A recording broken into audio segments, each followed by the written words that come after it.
Bonjour à tous, bonjour à toi. Et non, aujourd'hui, ce ne sera pas une guidance de Rumi. Aujourd'hui, ce sera une guidance avec l'oracle Falenaria. C'est un jeu qui a été créé par Gabriel Leroy. Un jeu que je trouve sublime, que ce soit par les cartes, tout comme les messages, l'histoire que se cache derrière cet oracle. Moi qui me parle beaucoup. Vous avez aussi la possibilité, comme vous le voyez, d'utiliser des runes. Mais ici, on va rester très simple. Euh, on va s'arrêter aux explications des cartes. Vous allez voir, ces trois cartes vont nous raconter une histoire. Cette histoire va peut-être vous parler de par la symbolique qu'elle va nous proposer. Et puis si ça ne vous parle pas, c'est pas grave. Ce sera peut-être pour une prochaine fois. Ou pour un petit peu plus tard. Alors, nous allons voir, je vais remettre ça un petit peu plus haut. Donc, je vous encourage d'aller soit sur sa page Facebook à Gabriel, soit sur Instagram aussi, que vous pouvez le retrouver. Que va nous raconter aujourd'hui l'histoire de Falenaria? Alors, nous avons l'envol. Donc, vous voyez les cartes, vous avez toujours ce petit filet d'or à un moment donné. Donc ici, nous avons l'envol, la valse en un palais céleste, et la nef de brume. Alors, je vais... Hop, voilà, on verra mieux avec un petit peu plus de lumière. Hop, on va les mettre comme ça. Donc, je vais vous raconter l'histoire de chacune de ces cartes. Dans un premier temps, là, entre l'envol, la valse en palais céleste et la nef de brume, de quoi nous parle-t-on? On nous parle d'une fin et d'un nouveau départ, d'une métamorphose, vers un équilibre, vers une harmonie qui va provoquer du mouvement, où il va y avoir aussi beaucoup de mouvement. Tout ça, toute cette histoire va demander du mouvement. Alors, l'histoire.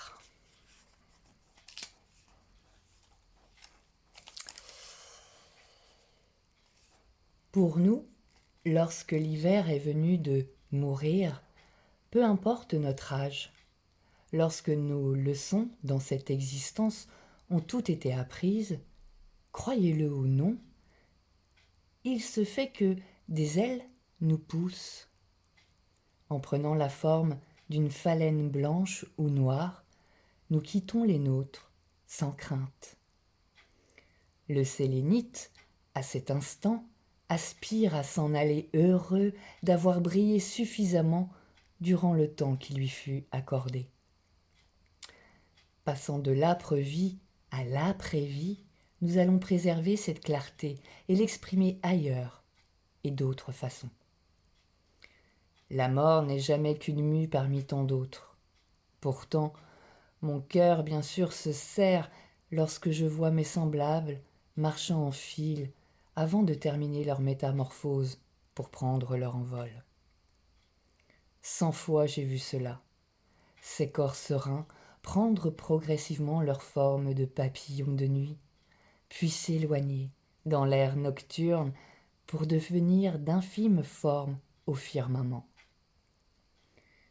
Cette impression de liberté toujours m'émeut et me rassure en même temps. Et quand parfois, sous le ciel sombre et fatigué, une mince phalène s'arrête sur mon épaule, je sens toute la force et la sagesse de mes ancêtres qui me soulèvent.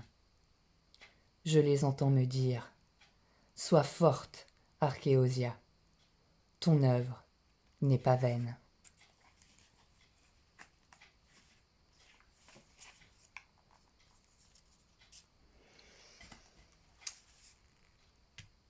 dansons ensemble sous les arches d'un palais lunaire, perdus dans d'aériens entrelacs de voiles blancs.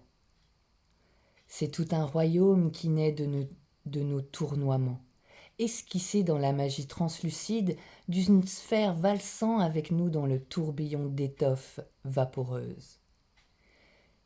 Et si tout dans l'univers ne dépendait que de notre danse. Ô sage entité, oiseau des nébuleuses, vous dont les yeux aspirent l'infini, répondez. Quels apocalypses seraient précipités si l'un de nous ne venait pas un soir au rendez-vous? Quel cataclysme, quels Éden seraient alors mort-nés? Les premières cultures sélénites représentaient l'idéal sous forme d'une sphère. Ce volume parfait fut choisi comme exemple suprême d'harmonie au mépris des formes anguleuses dédiées au chaos. Notre société tendit longtemps vers cette perfection. L'individu cherchait le geste juste et la pensée claire. Ainsi s'endormirent les premiers peuples, bercés dans la rondeur d'une chanson trop pure, jusqu'à ce que nous comprenions que les éclats d'orage portaient aussi un idéal. Nous allions alors nous reconnaître dans le relief, voir la beauté dans l'étrange, prendre l'émotion dans l'écart, trouver la chance dans l'erreur. Et de là, nous n'eûmes plus à représenter notre idéal, puisqu'il était enfin partout.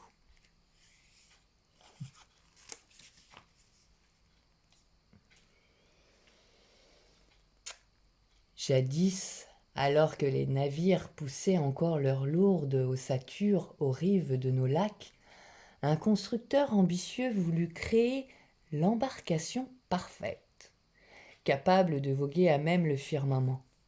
Il choisit pour cela le meilleur bois, ôta le meilleur lin des doigts des tisseronds et sur l'établi de son orgueil conçut l'étrave de sa plus belle barque. Rien n'y fit, bien que parfaitement bâtie, la carcasse ne s'éleva jamais des flots. Il persévéra.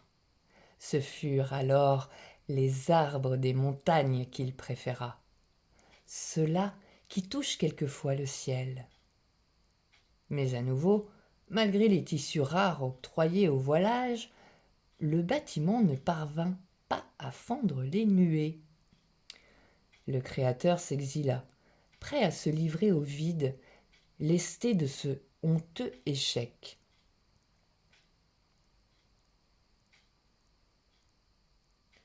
L'esprit du désespoir, humant l'effluve de sa peine, vint à lui et murmura : « Qu'espères-tu voir abonder hors de dépouilles d'arbres abattus ?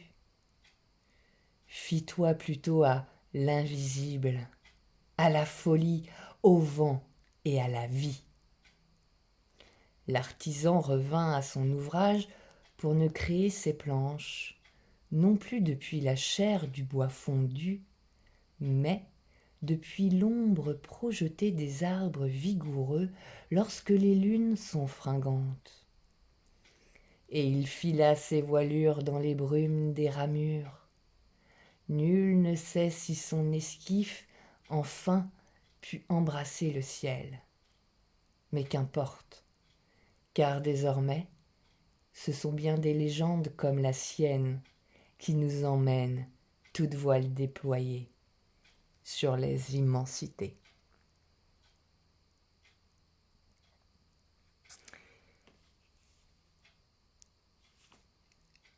Voilà, nous avons vu le message de ces 3 cartes. J'espère que cette histoire, ce message, vous aura apporté l'éclairage que vous attendiez, que vous souhaitiez. Ce que j'en retiendrai, c'est qu'une transformation est à l'œuvre, un nouveau départ.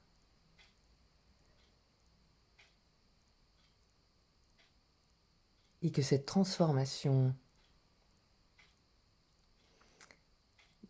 comment dire,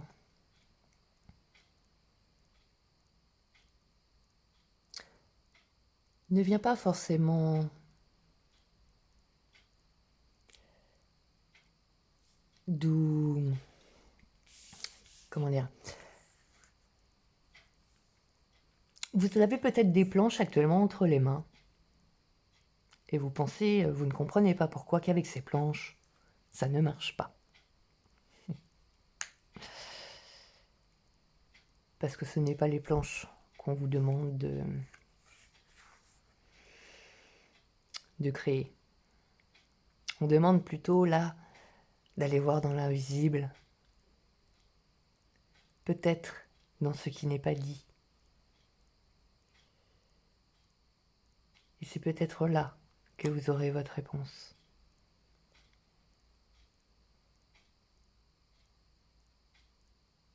Je ne sais pas.